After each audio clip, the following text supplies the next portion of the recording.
Oh man. IKEA? Have you ever been in an IKEA? I don't like building my own shit. I like my shit ready made. But have you ever been inside the IKEA? No. Because that's just a frustrating place Jesus to be. Christ. I've been to an IKEA once. Once in my life, I went to an IKEA.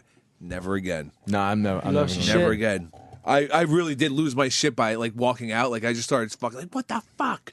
Yeah, I can't see you doing well in an IKEA. Oh no! It's like at first I like it starts like I always heard this place was like was bad, but I think I'm gonna be okay. And then like 2 hours later, you're not finished going through the fucking IKEA. You can't just comprehend how fucking immense it is.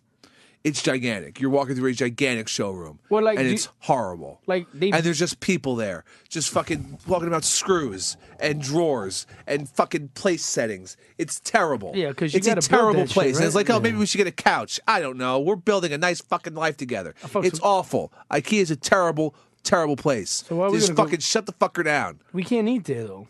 So why are we No, gonna you go? can't eat there. At the very end of it, they have a bunch of shitty food you can buy. It's kind of like a Costco. I don't like But Costco's, yeah, they got those hot dogs. Are pretty good. You having a BJ's? No hobo. What? You ever been to BJ's? It's like Costco. Yeah, Yeah. it's the same thing. Nah, BJ's is the shit. Do you They know- rotisserie chicken is on point. Do you know in the Costco's at I think it's somewhere in Asia, they eat all the onions that they leave out for the hot dogs as a side dish. What? Yeah. Like, what do you mean? Like a fucking soup? Like an appetizer? We should take Johnny to IKEA, though. I think that's the place to take Johnny. Yeah, we just videotape his reaction.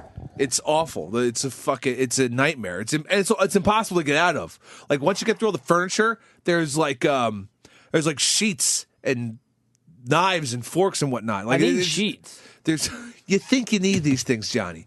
So then you pick things up like, oh, I think I need this and that and this. I got like 4 sheets for the whole And year. then you get to where the checkout is, and it's horrifying. It's just like a sea of people with fucking pallets full of goddamn furniture going through these. And you gotta build yourself, right? See, I don't like that. Regardless, it's reasonably priced. But going there, no thanks. Don't ever do it. But that being said, we're going to take you there.